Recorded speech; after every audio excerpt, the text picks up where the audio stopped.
This video covers 4 points about drawing stickmen. The first is the common mistakes I see people make. The second is changing legs and not changing arms. Then drawing bodies, and finally adding clothes. The first mistake I notice people making with their stickmen is to give them too long a neck. And when you have the neck too long, you end up with a giraffe-like look, which is not at all realistic and obviously doesn't serve you. So if you're going to err on the side of having too short a neck rather than too long. The next thing I notice people doing is making the shoulders and hips very wide in relation to the overall height of the stickman. So this is obviously going to create a rather strange looking stickman, so better to avoid having them too wide. And finally, what I call the orangutan look, where people end up having their elbow joints too close to the hips. So you kind of want your elbow joints to be about halfway between the shoulders and the hips, down the spine, and the hands will end up just below hip level, hanging normally.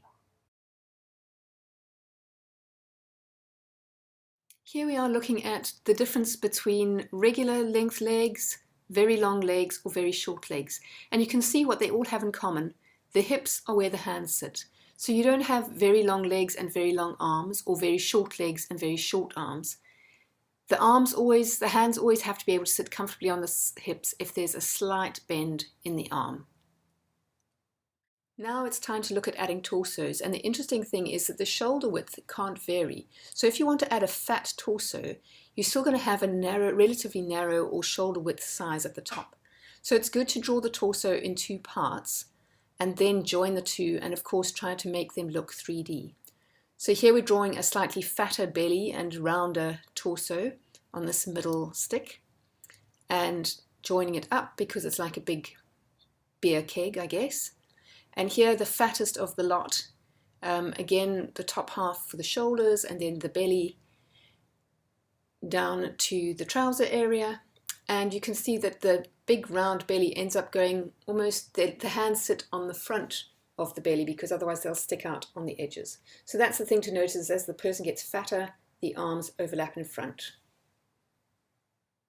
Now it's time to quickly add some legs to our stickmen stroke torsos, and because we're keeping this cartoony and comedic, I'm putting very skinny legs on, even though the torsos get progressively tubbier, because I want to play up that exaggeration between fat body and thin legs.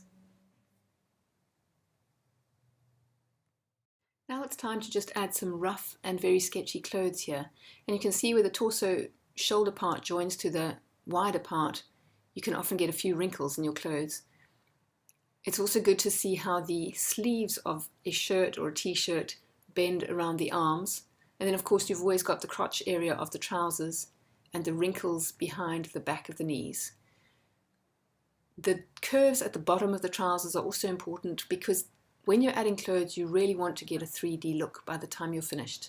So taking into account how the body curves underneath the clothes shows how the clothes will hang on the body later. You don't need to go overboard on the wrinkles or the details. In fact, keeping things very simple, firstly, it saves you time, and secondly, it just looks better. Because cartoons are small, they can end up quite cluttered quite quickly. So simple uniforms for your cartoon characters are usually the best way to go. So these guys are all dressed in exactly the same. I haven't gone into ladies' clothes at this stage, but this is a good start and just shows you how you can start to put bodies and clothes onto your stickmen. There are 3 things to note in these stick people that make them more rounded, more 3D. The first is the curves where the garment goes round the body. The second is this line which designates where the belly crosses over in front of the arm, the one sleeve. And the third one is where the arms of particularly of the fat stick, go in front of the belly and add depth. And finally, a little demonstration of what the torsos will do if your sticks are not standing face on to the camera, as it were. The thing to remember is that torsos are effectively like a column or a tin can, I guess, and so are the arms. They are cylindrical forms with clothing wrapped around them. So what you want to do is get your shoulder width correct, then put on an appropriate size of belly and then make everything curve and wrap around them.